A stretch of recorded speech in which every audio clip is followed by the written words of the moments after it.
कल जो हमने डिस्कस किया था उसको पहले मैं थोड़ा सा सम अप कर देता हूँ, फिर आगे बढ़ते हैं।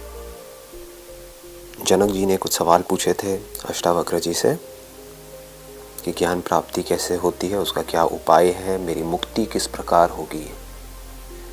इसमें एक ऑनेस्टी नज़र आएगी इन सवालों में। मेरी मुक्ति किस प्रकार होगी मतलब कि वो देख पा रहे हैं कि मेरा जो माइंड है वो रेस्टलेस है, मेरे अंदर डर है, मेरी लाइफ में कुछ प्रॉब्लम्स हैं at a psychological level. There are problems which I am facing, जिसका मेरे पास में जवाब नहीं है। देन वैराग्य कैसे प्राप्त होता है। वैराग्य को सही से समझना बहुत ज़रूरी है, क्योंकि इसके जवाब में अष्टावक्र जी ने कहा यदि तुम मुक्ति चाहते हो तो विषयों को विष के समान छोड़ दो। तो लोगों ने क्या किया, ऑब्जेक्ट्स को छोड़ दिया, लोगों को छोड़ दिया, हर चीज़ को छोड़ दिया। लेकिन यहाँ पर जो छोड़ने की बात हो रही है वो अंदर से छोड़ने की बात हो रही है, समझ के लेवल पे, ना कि एक्चुअल में बाहर से। तो विषयों को विष के समान छोड़ दो। तो फिर क्या करें, जितने भी ऑब्जेक्ट्स हैं उसको कनेक्ट कर दो, सब कुछ जो भी आप सुबह से रात तक कर रहे हो उसको कनेक्ट कर दो ब्रह्म विद्या से। ब्रह्मन मीन्स द अनलिमिटेड। उसको समझने की जो नॉलेज है उसको ब्रह्म विद्या बोलते हैं। उसी को सेल्फ रियलाइजेशन बोलते हैं, उसी को आत्मज्ञान बोलते हैं, उसी को तत्व बोध बोलते हैं। उसी के अलग अलग नाम है। सारे के सारे वेदों में सिर्फ उसी की बात करी जा रही है। जो भी कुछ बताया जा रहा है वो उससे कनेक्टेड है। तो अगर हम उससे कनेक्ट करके चीज़ों को समझ रहे हैं तो हम सही ट्रैक पे चल रहे हैं। तो इस सबको छोड़ दो। छोड़ दो मतलब समझ के लेवल पे छोड़ दो। और क्षमा, सरलता, दया, संतोष एवं सत्य का अमृत के समान सेवन करो। ये सब क्या है? क्षमा मतलब कि लोगों को माफ करो। प्रॉब्लम क्या होती है कि जब भी हम कुछ पढ़ते हैं, सुनते हैं, समझते हैं तो हम उसको लिटरली ले लेते हैं। हम कहते हैं अच्छा इस बुक में लिखा है तो मुझे यही करना है। ये बेवकूफ़ लोगों की निशानी है कि इसका मतलब सबको क्षमा करो। किसको क्षमा करोगे? कहाँ क्षमा करने की बात की जा रही है? अगर कोई आदमी क्राइम करेगा उसको क्षमा करोगे? एक को क्षमा किया तो सारे क्रिमिनल बन जाएंगे, पूरी की पूरी सोसाइटी क्रिमिनल बन जाएगी। तो कहाँ पर एक्शन लेना है, कहाँ पर नहीं, ये हमको समझना है। क्षमा कहाँ करना है? अंदर करना है। बाहर से उसे दंड देना है। हम इसका उल्टा करते हैं। बाहर से अपने आप को अच्छा दिखाने के लिए जो साधु महात्मा टाइप के लोग हैं बाहर से दिखाते हैं नहीं मैंने तुम्हें माफ़ कर दिया।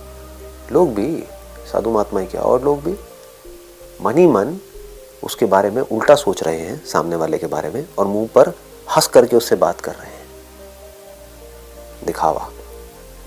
मन ही मन उससे जल रहे हैं, उसका बुरा चाह रहे हैं, लेकिन बाहर से उसे ऐसे दिखा रहे हैं कि हमसे अच्छा दोस्त तुम्हारा और कोई है ही नहीं, हमसे अच्छा रिश्तेदार तुम्हारा और कोई है ही नहीं, तुम हमारे सबसे खास हो।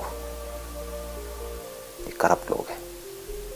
करप्ट लोगों के लिए ये सब नहीं है ये जो अभी हो रहा है। क्षमा मतलब क्या? अंदर से बिल्कुल खाली, किसी के लिए कोई नफरत नहीं, कोई किसी से गिला शिकवा नहीं, कुछ नहीं। उसका जो नेचर है वो कर रहा है, मेरा जो नेचर है मैं कर रहा हूँ।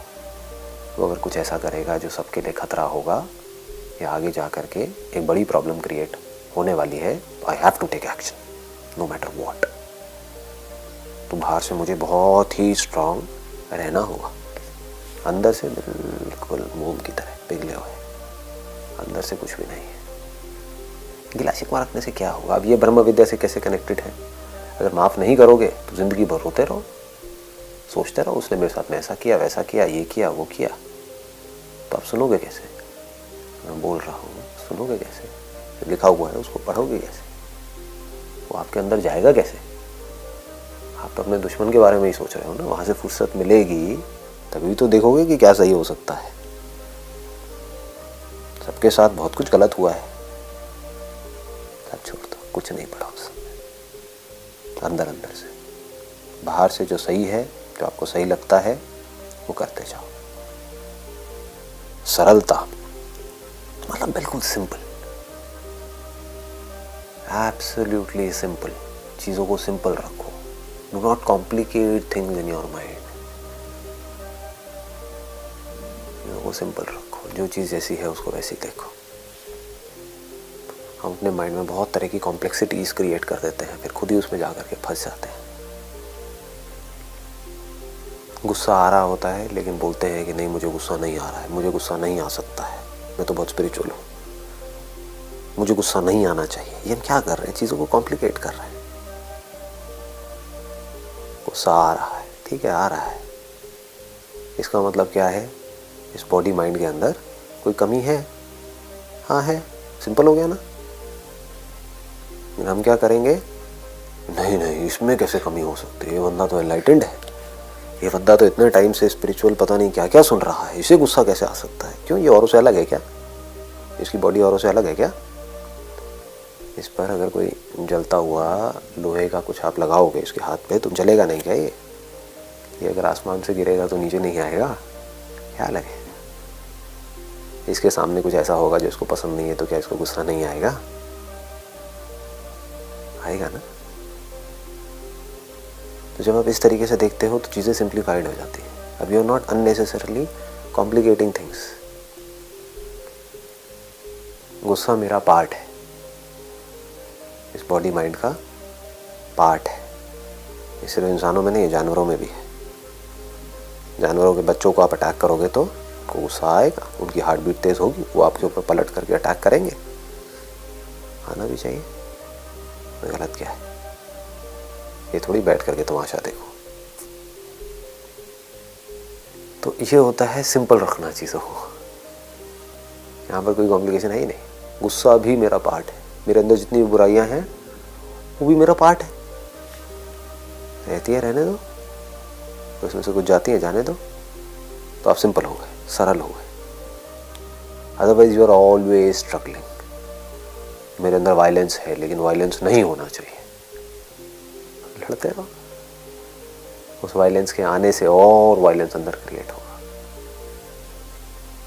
गुस्सा आता है ये प्रॉब्लम नहीं है, मेरे अंदर गुस्सा आया और मैं एक बहुत अच्छा इंसान हूँ, मुझे गुस्सा नहीं आना चाहिए, ये प्रॉब्लम है।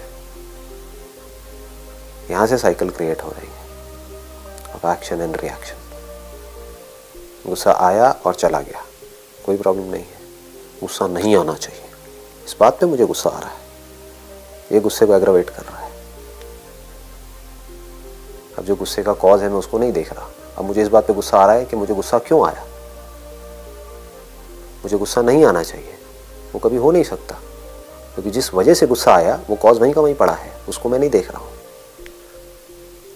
मुझे और गुस्सा आ रहा है, क्यों आ रहा है, नहीं आना चाहिए, अब इसकी वजह से और गुस्सा आ रहा है, साइकिल घूम रही है पूरी की पूरी और ये बढ़ती ही चली जा रही है। Be simple, be straightforward, मतलब कि ढोंग नहीं करना है।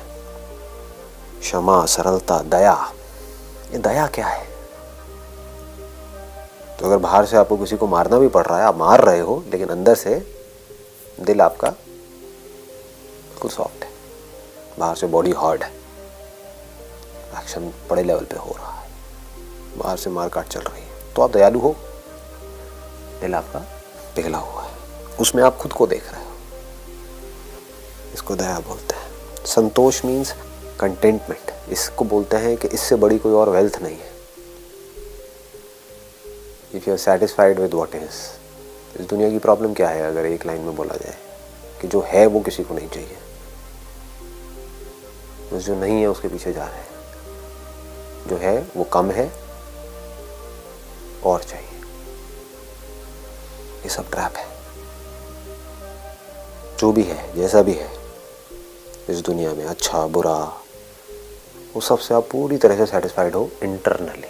एक्सटर्नली प्रॉब्लम के सॉल्यूशन निकालने की कोशिश कर रहे हो तो इंटरनली आपको पता है कभी निकाल नहीं सकते, क्योंकि solution is part of the problem, solution is not different from the problem. हमें लगता है कि हम सॉल्यूशन निकाल रहे हैं, जो भी कुछ इंसान कर रहा है सॉल्यूशन निकालने के लिए, वो सॉल्यूशन ही एक्चुअल में अपने आप में प्रॉब्लम है,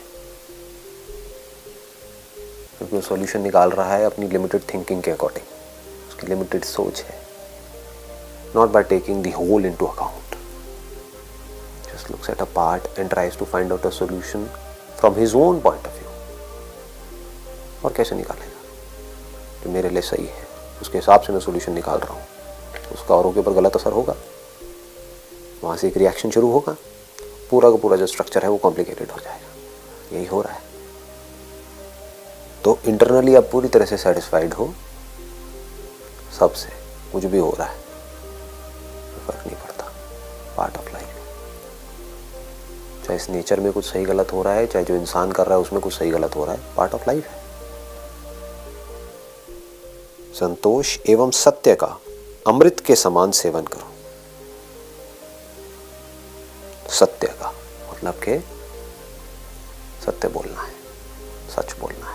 ये बड़ा आउट ऑफ फैशन है आजकल ये जो वर्ड है ना, सत्य बोलना है। ये लोग बोलते भी हैं तो बस ऊपर ऊपर से बोलने के लिए बोलते हैं। What is truth?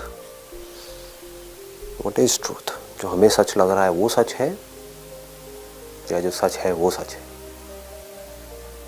जो लग रहा है वो सच है, या जो है वो सच है? दोनों में जमीन आसमान का फर्क है। मुझे ये सच लग रहा है, लेकिन सच क्या है? तो जो लग रहा है वो सब झूठ है, जो है वो सच है। मुझे लग रहा है कि मैं एक अच्छा इंसान हूं, सच क्या है? अच्छे बुरे की जो डेफिनेशन है उसके अकॉर्डिंग मेरे में कुछ अच्छाइयाँ भी हैं और बहुत सारी बुराइयाँ भी हैं। तो सच क्या है? कि मैं अच्छा भी हूँ और बुरा भी हूँ, ये सच है। मुझे लग क्या रहा है कि नहीं मैं बड़ा अच्छा इंसान हूँ, क्योंकि पूरी दुनिया कहती है कि मैं बड़ा अच्छा इंसान हूँ। आप झूठ में जी रहे हो। तो सच जो है उसको एज इट इज देखना, वो सच है। जो है उसको बिना किसी बायस के देखना, वो सच है। आगे बढ़ते हैं। अब वो बता रहे हैं, अष्टावक्र जी जनक जी को बता रहे हैं कि तुम क्या हो। क्यों बता रहे हैं? क्योंकि वो अपने आप को कुछ और समझ रहे हैं, इसीलिए बताने की जरूरत है। जनक जी पूछ क्यों रहे हैं? क्योंकि उनको क्लियर नहीं है मैं क्या हूं। क्लियर होता तो पूछते ही क्यों।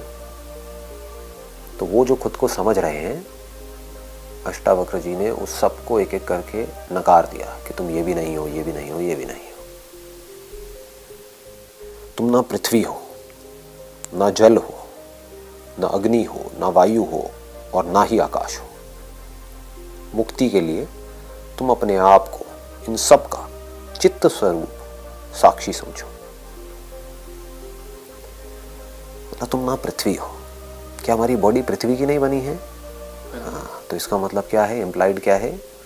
तुम बॉडी नहीं हो, जल नहीं हो, ये बॉडी जल की बनी है। अगेन तुम बॉडी नहीं हो, क्योंकि घूम फिर के जो आइडेंटिफिकेशन आती है वो हमारी इस बॉडी के साथ नहीं आती है। यही बंधन है। हम अपने आप को ये बोल रहे हैं, यही तो प्रॉब्लम है। अगर हम अपने आप को नेचर बोलते हैं तो वहां पर कोई प्रॉब्लम ही नहीं है। फिर तो नेचर में जो कुछ भी है वो सब मैं हूं। हम नेचर नहीं बोलते अपने आप को, हम अपने आप को एक क्रिएशन नहीं बोलते हैं, हम अपने आप को एक बॉडी बोलते हैं। तो वो क्या कह रहे हैं एक एक करके, ना जल हो, ना अग्नि हो, ना वायु हो, और ना ही आकाश हो। सब कुछ ही छूट गया, क्या बचा? कुछ भी नहीं। इसके बाहर और क्या है? अगर कहीं भी कोई भी ऑब्जेक्ट है तो स्पेस में ही तो होगा। उन्होंने तो स्पेस को ही रूल आउट कर दिया। मुक्ति के लिए तुम अपने आप को इन सब का चित्त स्वरूप साक्षी समझो। चित्त स्वरूप साक्षी, what do we mean by चित्त स्वरूप? स्वरूप मतलब स्वयं का रूप, दैट मीन्स स्वरूप। इसको बोलते हैं, दो तरह की दृष्टि होती है इसमें। एक होती है अध्यारोप दृष्टि, एक होती है स्वरूप दृष्टि। मतलब कि एक जो हम बोल रहे हैं किसी भी चीज़ के बारे में, और एक जो वो एक्चुअल में है। एक मिट्टी की गुल्लक है, उसको हम गुल्लक बोल रहे हैं, जबकि एक्चुअल में गुल्लक कहाँ है? छू के दिखाओ। जैसे ही आप उसको टच करोगे तो आपको गुल्लक नहीं मिलेगी, मिट्टी मिलेगी। तो वो एक्चुअल में है मिट्टी, लेकिन उसके ऊपर हमने आरोप लगा दिया है, अध्यारोप। आरोप, जैसे आरोप लगा देते हैं ना झूठा इल्जाम लगा दिया है। जो सच नहीं है उसको आरोप बोलते हैं। आरोपित मतलब कि वो है एक्चुअल में मिट्टी, उसको हम बोल रहे हैं गुल्लक। बोल रहे हैं गुल्लक, ये भी प्रॉब्लम नहीं है। समझ रहे हैं गुल्लक, ये प्रॉब्लम है।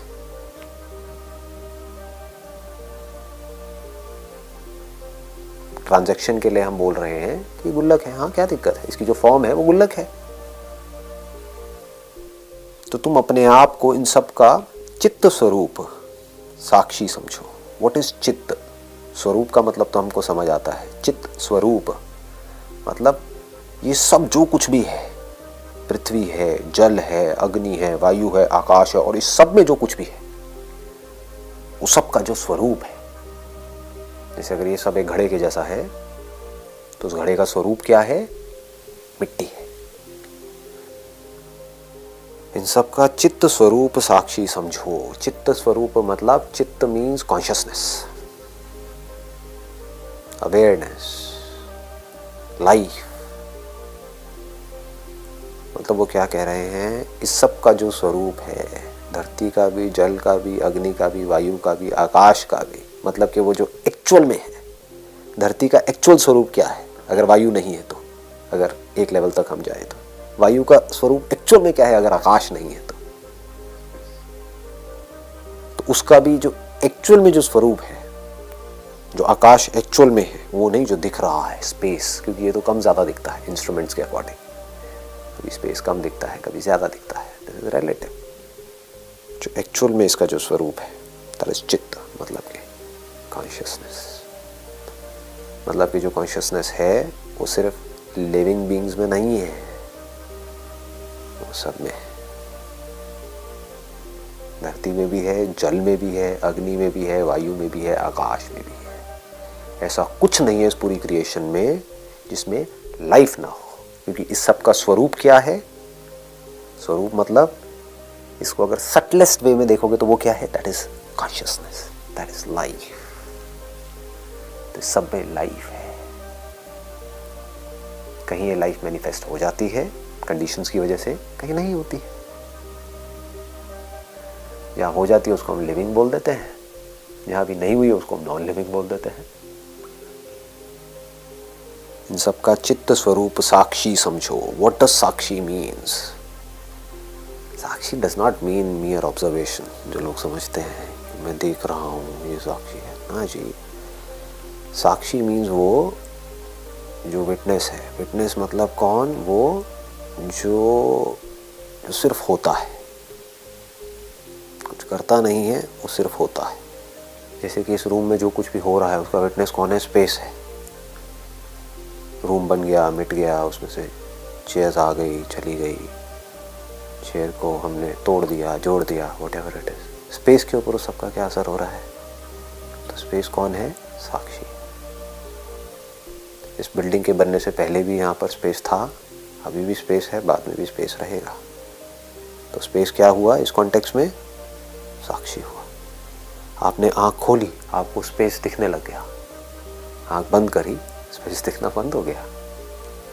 स्पेस दिख रहा है आँख खोलने पर, बंद करने पर स्पेस नहीं दिख रहा है, ये सब भी मैं जान रहा हूँ ना। तो स्पेस के दिखने से जो दिखना बंद नहीं होता, और स्पेस के ना दिखने से भी जो दिखना बंद नहीं होता,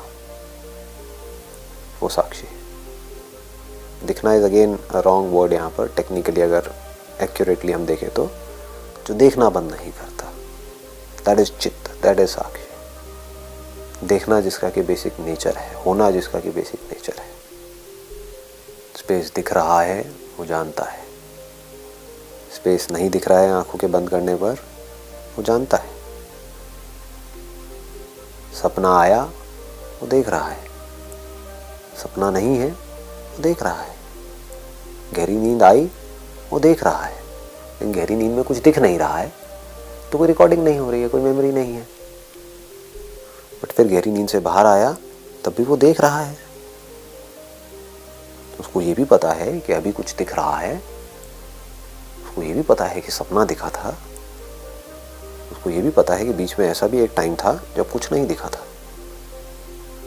तो वो जिसके ऊपर कुछ भी असर नहीं होता है किसी भी चीज़ के होने का या नहीं होने का, वो साक्षी है। वो जो पूरी तरह से डिटैच्ड है वो साक्षी है। जैसे घड़े के केस में मिट्टी साक्षी है। मिट्टी ने घड़े के ना होने को भी देखा, घड़े के होने को भी देखा, घड़े के मिटने को भी देखा, लेकिन मिट्टी खुद नहीं मिटी, तो वो साक्षी है। Consciousness is always untouched. सुख दुख किसको होता है? थॉट को होता है, कॉन्शियसनेस को नहीं होता है, लाइफ को नहीं होता है। क्योंकि लाइफ को कोई फर्क नहीं पड़ता है कि मैं एक बीज में हूं या एक स्प्राउट में हूं, या उस स्प्राउट को किसी ने खा लिया, अब किसी बॉडी में हूं, उस बॉडी में से निकाल दिया उस स्प्राउट को, अब वो फिर मिट्टी में मिल गया, अब मैं मिट्टी में हूं। मिट्टी को लेकर के कुछ प्लांट्स बन गए, मैं प्लांट्स में हूं। लाइफ को कोई फर्क नहीं पड़ता है। तो वो साक्षी है जो कि सब कुछ देखता रहता है। आज ये क्रिएशन है, कल नहीं होगी। आज ये प्लैनेट है, कल नहीं होगा। तो सब कुछ चला जाएगा, मिट जाएगा। बस जिस मटेरियल का ये सब बना है वो नहीं मिट सकता, क्योंकि अगर वो मिट जाता तो कुछ होता ही नहीं।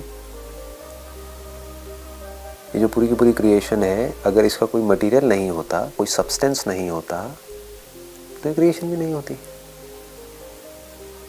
कुछ नहीं में से कुछ कैसे आ सकता है? इम्पॉसिबल जी। कुछ ना कुछ तो है ना।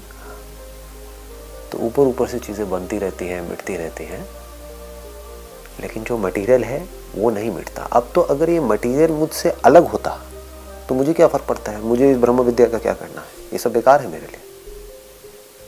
अगर वो मटेरियल मेरे से अलग होता, यानी कि मैं उस मटेरियल को यूज़ करने वाला हूँ, उससे मैं फॉर्म्स बनाऊँ और उसको यूज़ करूँ और मज़े मारूँ, तो मेरे लिए ये पूरी की पूरी नॉलेज बेकार है, अष्टावक्र गीता बेकार है, सब कुछ बेकार है। लेकिन अगर वो मटेरियल मैं ही हूँ तो दैट चेंजेस एवरीथिंग। इससे क्या होता है? जब हमको ये बात समझ आ जाती है तो जो थॉट की लिमिटेशंस है वो टूट जाती है। अभी आपका जो थॉट है वो सिर्फ आपकी बॉडी तक है, और इस बॉडी से जो कुछ जुड़ा हुआ है सिर्फ वहाँ तक है। जैसे ही आपका ध्यान इस बॉडी से हट करके इस बॉडी का जो मटेरियल कॉज है वहाँ पर चला गया, इस यूनिवर्स का जो मटेरियल कॉज है वहाँ पर चला गया, जो आपकी कॉन्शियसनेस है उसका जो मटेरियल कॉज है वहाँ पर चला गया, तो आपका थॉट फट जाता है। अब थॉट के लिए कोई जगह नहीं है, थॉट की कोई ज़रूरत नहीं है। ऊपर ऊपर से काम करने के लिए है, बट लिमिटेशन सारी खत्म हो गई। बस इतनी सी बारीक सी चीज़ है जो हमको समझना है। यहाँ पर क्या कहा जा रहा है, ये नहीं कि तुम ये कोई और है उसको तुम भगवान समझो। ये कहा होता तो फिर इसमें कोई खास इंटरेस्टिंग नहीं है, and this kind of boring. तो भगवान है, अच्छा अब मैं क्या करूँ भगवान का? तुम अच्छे कर्म करोगे वो तुमको स्वर्ग में डालेगा, बुरे करोगे नरक में डालेगा। ये नहीं कहा जा रहा है। तुम ना पृथ्वी हो, ना जल हो, ना अग्नि हो, ना वायु हो और ना आकाश ही हो। मुक्ति के लिए तुम अपने आप को इन सब का चित्त स्वरूप साक्षी समझो। मतलब इन सब का जो स्वरूप है वो तुम हो। तो अगर स्वरूप तुम हो तो पृथ्वी भी तुम हो, जल भी तुम हो, अग्नि भी तुम हो, वायु भी तुम हो, आकाश भी तुम हो। लेकिन अभी सीधा नहीं बोला जा रहा है ये बात, लेकिन इंप्लाइड यही है। सिर्फ आपकी लिमिटेशन को तोड़ने के लिए इसकी बात करी जा रही है, क्योंकि इतना ऊपर तक हम सोच नहीं सकते। सबका चित्त स्वरूप, मतलब सबका जो स्वरूप है वो क्या है? चित्त है, कॉन्शियसनेस है, वो लाइफ है। सब में लाइफ। ऐसा कोई सब्सटेंस नहीं है इस दुनिया में जिसमें लाइफ ना हो। अगर पानी में लाइफ नहीं होती तो ये हमारी बॉडी को सस्टेन कैसे कर रही है? पानी में लाइफ है, इसमें कोई डाउट नहीं होना चाहिए। अपने आप को, यहाँ पर जो इंपॉर्टेंट बात है समझने वाली, अपने आप को, मुक्ति के लिए तुम अपने आप को, भगवान को नहीं, दूसरों को नहीं, दुनिया को नहीं, अपने आप को इन सब का चित्त स्वरूप साक्षी समझो। मतलब मैं अनटच्ड हूं by whatever is going on. This liberate you from all suffering at the level of your thought.